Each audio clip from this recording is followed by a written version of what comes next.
The Prince of the Butterflies by Bruce Coville, illustrations by John Clapp.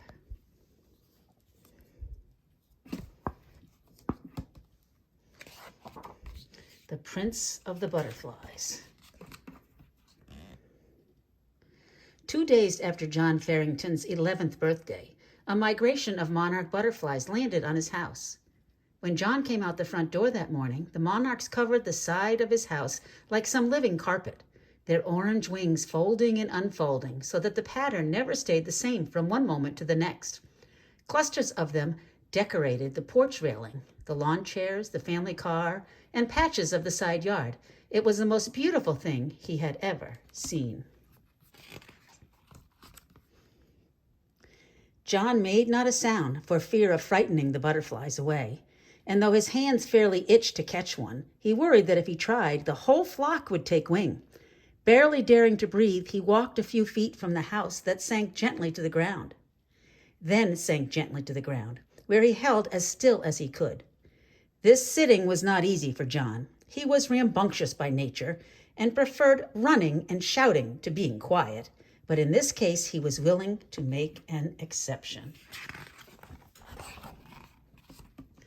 His self-control was rewarded when one of the butterflies landed on the toe of his sneaker. It opened and closed his wings. Where's his sneaker? We don't see his sneaker. It opened and closed its wings once, then began to walk up his leg. More butterflies started in John's direction, some simply turning so they were facing him, others fluttering toward him in short hops. 3 landed on his left shoulder. One, particularly bold, came feather soft to his hand. John swallowed nervously, trying to fight down a moment of fear. What could be more harmless than a butterfly? Yet he sensed something uncanny moving about him, something unnatural, or at least not natural as he understood the word. And then, ... the butterflies spoke to him. 1,000 voices whispering in his mind, as delicately as a wing brushing his cheek. What they said, not in words, but quite clearly nevertheless, was, "Help!" Panic shivered down John's spine, and it was all he could do to keep from leaping up and running away. Forcing himself to hold still, he closed his eyes and thought, how? Why? More butterflies landed on his unmoving body, butterflies on his arms and legs, on his shoulders, delicate creatures, fragile and frightened. As they came to him, the image of the meadow, green and quiet, filled his mind. "We've lost the path," they whispered. "What path?" thought John. "The butterfly road that we follow home. We have a green place near here where we stop to feed and rest, but we can't find it. Once there was so much green, where does it go?" John recognized the meadow, for he had often played there himself, until a construction company began turning it into a mini-mall last September. Without intending to, he formed an image of the meadow as it looked now. Their despair washed over him like a wave. "What shall we do? That was the last haven we knew on this part of the path. Where can we go now?" The question was asked by thousands of butterflies. Under it drifted the sad thoughts of the others who simply sighed with a sense of doom. Above it, clear and strong, rose a single bright voice that said, "Help us." Fear and wonder fought for control of John's soul. What can I do? Is there another green place somewhere not too far away?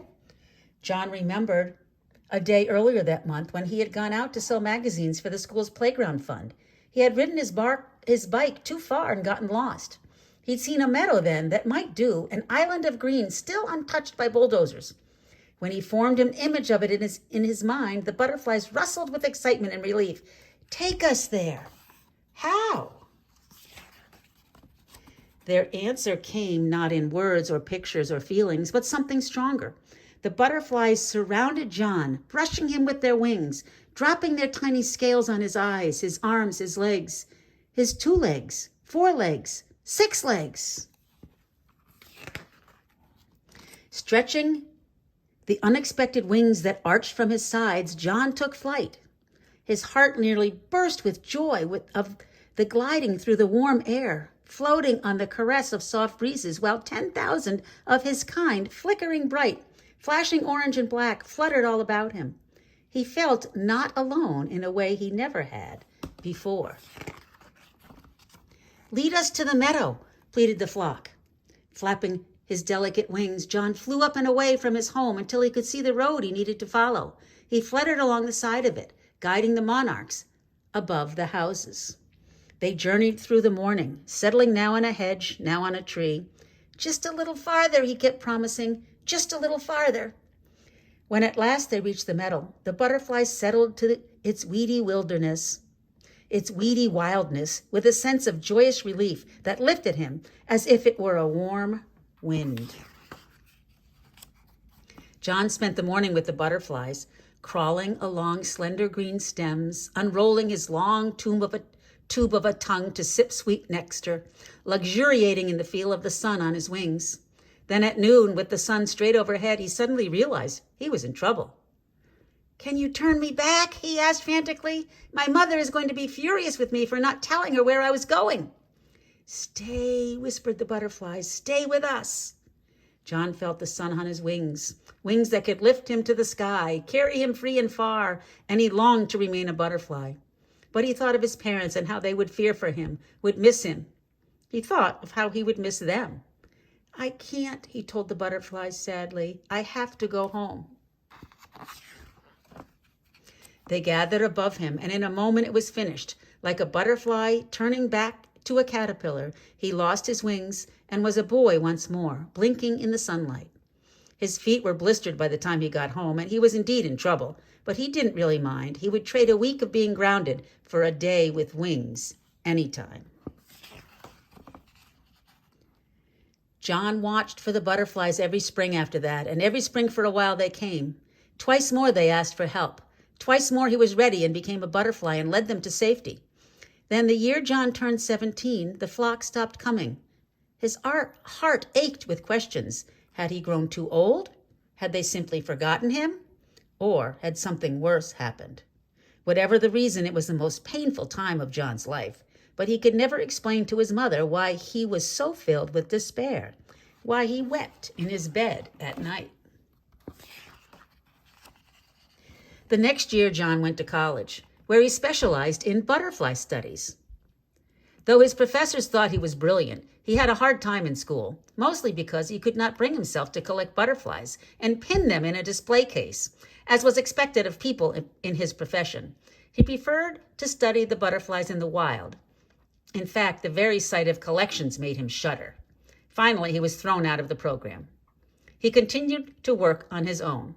30 years later, it was John Farrington who persuaded the United States Congress to pass the Butterfly Road Bill, a law setting aside a string of places to be kept forever wild and free, so the monarchs could make their yearly migration in peace. Most researchers agreed it was John Farrington's law that saved the monarchs from extinction. One day, when John was a very old man and his legs no longer worked, he had not long left to live. The woman who cared for him pushed his wheelchair into the spring sunshine. "Will you be all right here?" she asked, tucking a blanket around his legs. When John nodded, she returned to the house, leaving him to enjoy the warmth and silence.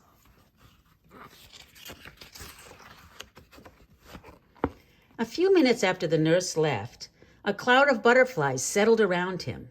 1,000 wings brushed his face, and the tiny scales fell all about him, fell on his eyes, his arms, his legs, his 2 legs, 4 legs, 6 legs. His heart lifting with joy, John Farrington stretched his orange and black wings and flew away forever.